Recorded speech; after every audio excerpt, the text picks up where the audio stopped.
तो आदाब, नमस्कार, गुड इवनिंग, सत श्री अकाल। एक बार फिर आप तमाम लोगों का स्वागत है क्राइम तक की कहानी के इस एपिसोड में। उम्मीद है पूरी फैमिली अच्छी होगी, अपना ख्याल रख रही होगी।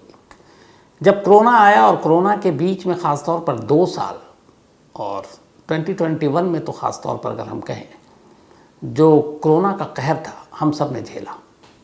हमने क्या, पूरी दुनिया ने झेला। लोग घरों में कैद थे, किसी को सांस लेने में तकलीफ़ हो, सिलेंडर था नहीं, ऑक्सीजन की कमी, लोग घबरा जाते। शायद हम में से कोई ऐसा हो, शायद ही, जिसने इस कोरोना काल में किसी अपने को न खोया हो। हम सब ने, हमारे अपने पड़ोसी, रिश्तेदार, किसी न किसी की मौत ज़रूर हुई। और उस कोरोना काल के दौरान चूँकि मैं रिपोर्टिंग भी कर रहा था, मैंने कई अस्पताल के चक्कर काटे, कई मुर्दा घर गया, कई शमशान गया, तो मुझे इस बात का एहसास हुआ था कि इस कोरोना ने इंसान को इंसान से कितना दूर कर दिया कि किसी अपने की मौत होती तो कांधा देने वाले भी नहीं थे। लाश को उस वक्त तो यह आलम था कि अगर कोरोना से किसी की मौत हुई है तो उसके करीब जाना या उसको हाथ तक लगाना का मतलब है कोरोना को दावत देना, और फिर वो भी मुश्किल में पड़ सकता है, उसकी भी मौत हो सकती है। तो कई रिश्तेदारों के होते हुए भी लावारिस लाशें जलाई गई सरकार की तरफ से, बाकी एडमिनिस्ट्रेशन की तरफ से। और सवाल ही नहीं, अगर किसी की कोरोना से मौत हो गई अस्पताल में तो डेड बॉडी घर लाया जाए। वो उसी जहाँ था वो उसी अस्पताल से सीधे या तो शमशान या कब्रिस्तान। ये सारी कहानियाँ आप लोगों ने देखी और मुझे लगता है हर शख्स उस वक्त जो गुजरा उससे वाकिफ़ है। लेकिन ऐसी ही चीज़ें कई बार कई और कहानियों को जन्म देती हैं जिनके बारे में सोचना भी बड़ा अजीब लगता है। आज की कहानी एक ऐसे शख्स की है जिसने कोरोना काल में हुई इन मौतों को नहीं, बल्कि मौत के बाद जो रिश्तेदारों का, पड़ोसियों का रवैया था लाशों को लेकर, उसमें से कैसे एक जुर्म को उसने निकाला और उसको अपनाया, ये उस शख्स की कहानी है। कहानी शुरू होती है भोपाल से। भोपाल में एक लड़की थी, नाम हर्षा। 5 भाई बहन, सभी की शादी हो गई, हर्षा सबसे छोटी। पिता रिटायर थे। कुछ वक्त के बाद फादर की मौत हो गई। अब घर में माँ का सपना था कि उनके जीते जी उनकी आखिरी जो बेटी बच्ची बची है उसकी शादी उनके सामने हो जाए। लड़का देखना शुरू किया गया। आखिरकार दिल्ली का एक लड़का उनकी नज़र में आया, नाम राहुल था। राहुल का दिल्ली में मोबाइल शॉप था, परिवार था, लड़का ठीक था, रिश्ता तय हो गया, सगाई हो गई। लेकिन सगाई के बाद ही राहुल ने अपना रंग दिखाया। उसने शादी से पहले एक शर्त लगा दी कि उसे एक बाइक चाहिए। बाइक की कीमत करीब 80,000 या 1 लाख के करीब। जब उसकी इस डिमांड की खबर हर्षा को मिली तो उसने अपने घर वालों से कहा कि जो शख्स शादी से पहले ही दहेज मांग रहा है आगे चलकर पता नहीं क्या करेगा, इसलिए शादी मत कीजिए। लेकिन माँ बीमार, उसका एक ही सपना कि बेटी को दुल्हन बनते हुए देख लें और एक आखिरी जिम्मेदारी पूरी हो जाए। तो समझा बुझा कर हर्षा की शादी राहुल से करा दी। शादी के कुछ दिनों तक सब कुछ ठीक रहा, लेकिन जब वो दिल्ली आई तो राहुल की असलियत पता चला कि एक मामूली परिवार से वो लड़का है। उसने दिखाया बढ़ा चढ़ा करके मेरा घर है आलीशान, छोटा मोटा घर था, कोई मोबाइल शॉप नहीं। तो जब ये सच्चाई पता चली हर्षा टूट गई। लेकिन उसे लगा अब शादी हो गई है, पिता थे नहीं, भाई बहन यही सब थे बड़े। तो हर शादी के बाद एक लड़की का होता है कि अब कहाँ अपने मायके वालों को तकलीफ़ दे, अपनी तकलीफ़ बताएं। ज़्यादातर इस वजह से बहुत सारे जुर्म भी हो जाते हैं। तो हर्षा ने भी सब्र कर लिया। किसी तरह उसने कहा चलो जो नसीब निभाते हैं। राहुल के साथ निभाने लगी, लेकिन राहुल धीरे धीरे उसके साथ ज़्यादती करने लगा और वो बीच बीच में दहेज मांगता, कहता मुझे ये बिज़नेस करना है, वो करना है। मार पीट तक बात आ गई। इसी दौरान में हर्षा प्रेग्नेंट हो गई। उसे लगा चलो एक बच्चा आ रहा है, शायद इसकी वजह से राहुल बदल जाए। उसने एक बेटे को जन्म दिया, लेकिन राहुल नहीं बदला। इसी तरीके से सारी चीज़ें चलती रही, वो जुल्म सहती रही। कुछ वक्त बीता। राहुल ने कहा कि अब एक डेयरी का बिजनेस शुरू करना है। तो अपने बड़े भाई नर्मदापुरम में रहते थे, तो उसने कहा वहाँ मामा भी रहते हैं, वहीं चलते हैं और वहीं बिजनेस शुरू करेंगे। हर्षा को लगा चलो जगह बदलेगी, नया बिजनेस होगा, पति बदल जाएगा। लेकिन वहाँ जाने के बाद भी उसका वही हाल, मारता पीटता, दहेज के लिए तंग करता। आखिरकार सब्र ने जवाब दे दिया और एक रोज़ हर्षा पुलिस स्टेशन पहुँच गई। उसने पुलिस में रिपोर्ट लिखा दी। अब राहुल को डर लगा कि उसे पुलिस गिरफ्तार न कर ले, बेइज्जती हो जाएगी। उसने हर्षा से माफ़ी मांगी और कहा आइंदा ऐसा नहीं करेंगे। समझा बुझा कर केस वापस ले लिया, हर्षा को वापस ले आया। कुछ दिन ठीक रहा, लेकिन फिर वही शुरू हो गया। इस दौरान अब हर्षा दोबारा प्रेग्नेंट हो गई। अब उस प्रेगनेंसी की हालत में भी राहुल का जुल्म जारी था। वो बहुत परेशान हो गई। एक रोज़ उसने बुरी तरह उसे मारा पीटा शराब के नशे में और घर से निकाल दिया। हर्षा आखिरकार मजबूरन भोपाल अपने घर पहुंची। उसने सारी बात अपने भाई बहनों और माँ को बताई। ये सारी चीज़ें बताने के बाद घर वालों के कहने पर 2020 में 14 फ़रवरी वैलेंटाइंस डे का दिन था, हर्षा पहुंच गई कोर्ट। और उसने कोर्ट में अपने पति के खिलाफ अब उसने तय कर लिया कि यह सुधरेगा नहीं, इसी तरह जुल्म कब तक सहें। तो उसने कोर्ट में अपने पति और के खिलाफ एक मुकदमा दायर कर दिया और कहा कि वो उससे दहेज मांगता, उसे तंग करता है। दहेज उत्पीड़न का मामला था और उसके बच्चे भी हैं, वो प्रेग्नेंट भी है, तो उसको गुजारा भत्ता दिया जाए। कोर्ट ने नोटिस जारी किया और राहुल को कहा गया कि कोर्ट में पेश हो। अब घबराया राहुल फिर से पहुंचा हर्षा के पास, माफ़ी मांगी, अब ऐसा नहीं होगा। लेकिन इस बार हर्षा ठान चुकी थी कि अब नहीं। उसने साफ मना कर दिया। अब गिरफ्तारी की तलवार लटक रही है। खैर, पहली पेशी में ये हुआ कि उससे कहा गया कि पहले तो तुम 50,000 रुपये अपनी बीवी को तो गुजारा भत्ता के तौर पर, क्योंकि वो प्रेग्नेंट है, एक छोटा बच्चा है। राहुल ने 50,000 रुपये देकर उस वक्त अपनी जान बचाई, लेकिन मामला और केस ऐसा था कि उसकी गिरफ्तारी तय थी। बीच में कई और पेशियां हुई, राहुल पहुंचा। इसी दौरान 2020, चूँकि ये फरवरी में कोर्ट में गई थी, मार्च अप्रैल मई का महीना आ गया, कोरोना आ गया। धीरे धीरे कोरोना इतना बढ़ा कि लॉकडाउन हो गया। हर्षा भोपाल में, वो नर्मदापुरम में राहुल। कोर्ट भी अब इम्पॉर्टेंट केस के अलावा बाकी सुनवाई बंद, सारी वीडियो कॉन्फ्रेंसिंग के ज़रिए हो रही थी। 22 ने कोरोना ने और तबाही मचा दी। हर घर से लगभग किसी न किसी कोरोना पेशेंट की खबर आने लगी। लाशें जलाने के लिए शमशान कम पड़ गई, कब्रिस्तान में जगह नहीं बची। आपने बहुत सारी तस्वीरें देखी होंगी, नदियों में लाशें फेंक दी गई, बहा दी गई। तो ये सब चलता रहा। हर्षा का केस लटक गया इस कोरोना काल में। इसी दौरान एक रोज़ हर्षा के मामा का फ़ोन आया, राहुल के मामा का, हर्षा के पास। और उसने कहा कि जब कोरोना पीक पर था 2021, कि राहुल को कोरोना हो गया, सांस नहीं ली जा रही, तो एक दिन तक वो सीरियस रहा, अगले दिन उसकी मौत हो गई। अब चूंकि हर्षा राहुल से अलग रह रही थी, भोपाल में, वो नर्मदापुरम में केस चल रहा था, तो उसे धक्का लगा। आखिर उसका पति था, रोई धोई। अब हर्षा एक विधवा हो चुकी थी। विधवा के तौर पर वो अपनी ज़िंदगी बिता रही थी। उसने कहा चलो जो किस्मत में था, 2 बच्चे हैं, उनको पालना है, बड़ा करना है, अच्छी ज़िंदगी देनी है। वो उन्हीं चीज़ों में उलझ गई। धीरे धीरे वक्त बीता। 2023 आ गया। अचानक पता चला कि हर्षा के जो जेठ हैं, यानी कि राहुल के बड़े भाई, नर्मदापुरम में जब डेयरी जहाँ पे शुरू किया था, चूँकि वो जाना आना था, रिश्तेदार बिल्कुल करीबी, तो खबर आई कि हर्षा के जेठ की डेथ हो गई है, यानी कि राहुल के भाई की। अब था तो उसके रिश्तेदार, पति की मौत हो चुकी थी। हर्षा ने अपनी तरफ से रिश्तेदारी तोड़ी नहीं थी। उसने कहा ठीक है, हम पति से अलग हो गए, कल को डिवोर्स हो जाता, लेकिन उससे पहले ये सारी चीज़ें, उसकी मौत हो गई। तो जब मौत हुई तब वो उसकी कानूनी रूप से पत्नी थी। तो उसे लगा कि राहुल है नहीं, लेकिन जेठ की मौत पर घर जाकर शोक ज़रूर जताना चाहिए। इसी शोक को जताने के लिए भोपाल से पहली बार 2020 फरवरी के बाद से फर्स्ट टाइम हर्षा अपने ससुराल पहुंची, नर्मदापुरम, जेठ के घर। अब वो वहाँ बैठी शोक जता रही है, तमाम मेहमान हैं। अचानक एक रिश्तेदार उसके पास आती है, देखती है, रोती है गले लगकर, क्योंकि सब शोक जता रहे थे। और उसके बाद फिर एक सवाल पूछती है कि राहुल से मुलाकात हो गई। पहले उसे लगा पता नहीं क्या बोल रही है, वो अपना वैसी रही हर्षा। उन्होंने दोबारा पूछा, राहुल से मुलाकात हो गई, अब तो तुम दोनों अलग हो गए तो दोनों खुश हो गए, राहुल भी खुश है, तुम्हारी ज़िंदगी भी खुशी खुशी कट रही होगी। जब उसने कहा तो हर्षा को बहुत तेज़ गुस्सा आ गया।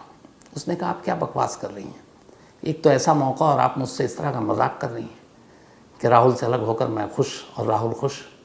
जो शख्स इस दुनिया में नहीं है वो कैसे खुश हो सकता, और मैं उसके बिना कैसे खुश रह सकती हूँ। हमारी लड़ाई बेशक थी, लेकिन उसकी मौत हो चुकी है और आप इस तरह का मजाक कर रही हैं। जैसे ही बोला वो महिला घबरा गई, जो रिश्तेदार थी। उसे लगा ये क्या कह रही है। फिर कहती है, माफ़ी चाहती हूँ, मुझसे शायद कुछ गड़बड़ हो गया। अब वो इतना कहकर उठ गई, लेकिन हर्षा के दिमाग में ये बात घर कर गई कि ये क्या बोल रही थी। अब उसने कहा कि कुछ तो गड़बड़ है। अब उसे सारी चीज़ें याद आने लगी कि राहुल के मामा का अचानक फ़ोन आना, राहुल की मौत की खबर, फिर उसने सास से भी बात की थी उस वक्त, लेकिन कोरोना था तो यही बताया गया था ससुराल से कि कोरोना की वजह से मौत हुई, गाइडलाइंस है, बॉडी घर नहीं आई, 4 लोगों ने किसी तरह से जाकर अर्थी दी और शमशान में जला दिया, और कोरोना में आप आ जा भी नहीं सकते, सारी चीज़ें बंद थी। तो यहाँ पर ना उसने अपने पति की लाश देखी, ना घर वालों से वो मिलने आई, ना शोक जताने आई, लेकिन सास से बात की और सास ने रोते हुए ये सारी बातें बताई। अब ये महिला अचानक इतने वक्त के बाद कह रही है कि राहुल से मुलाकात हुई, तुम दोनों खुश होगी, अब तो अलग हो गई। उसे लगा ये मसला क्या है। अब अपने ससुराल में कुछ लोगों से उसने चुपके से पूछताछ की। जब पूछताछ की तो उसका दिमाग घूम गया। फिर वो सीधे उठी, अपनी सास के पास गई और उसने सास से कहा कि मुझे सच सच बताना, राहुल की मौत का सच क्या है। अगर आप झूठ बोलोगी तो अभी मैं पुलिस को बुला लूँगी। सास घबरा गई। फिर उसने कहानी सुनाई। फिर एक मुर्दा राहुल हर्षा के सामने आया। जो पति मर चुका था 2 साल पहले, वो जिंदा खड़ा था। तो राहुल मर चुका था और अब राहुल के मौत की कहानी सामने आनी बाकी थी।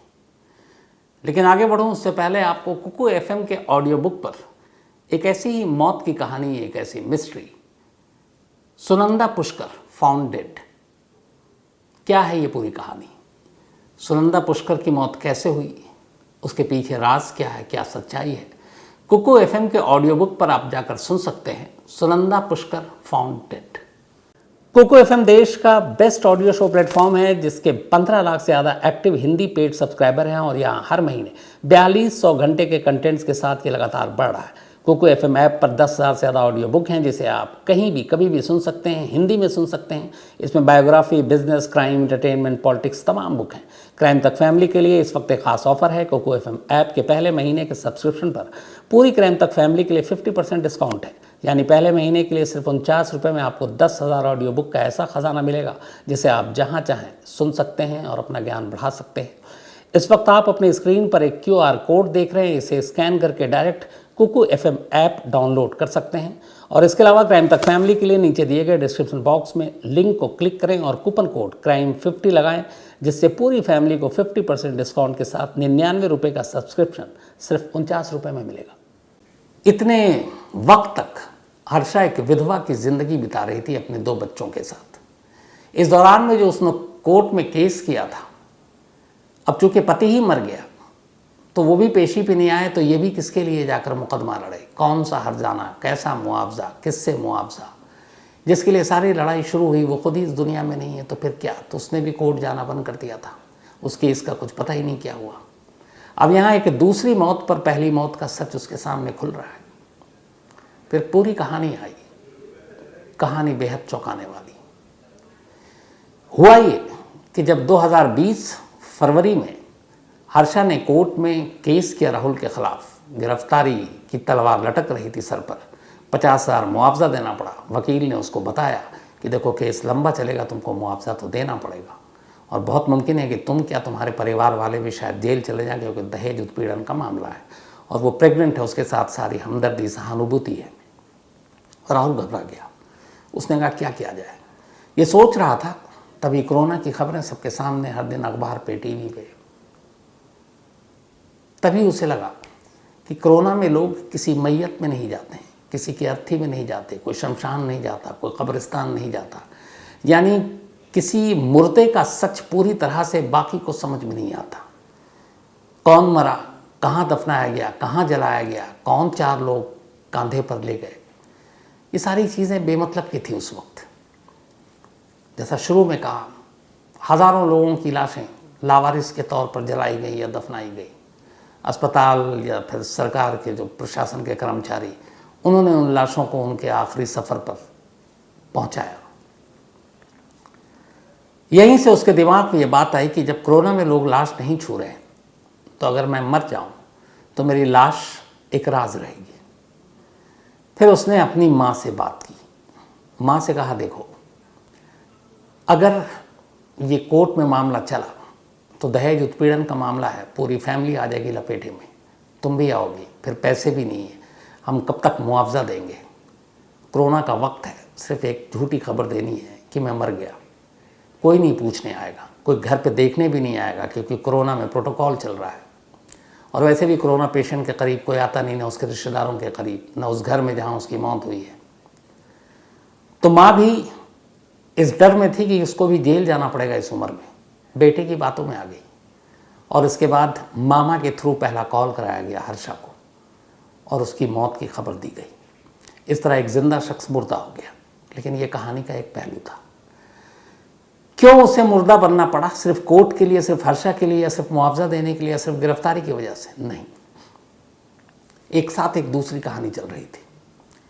जब हर्षा से शादी हो गई, उसके बाद आजकल जो फैशन है, राहुल भी पबजी गेम खेल रहा था।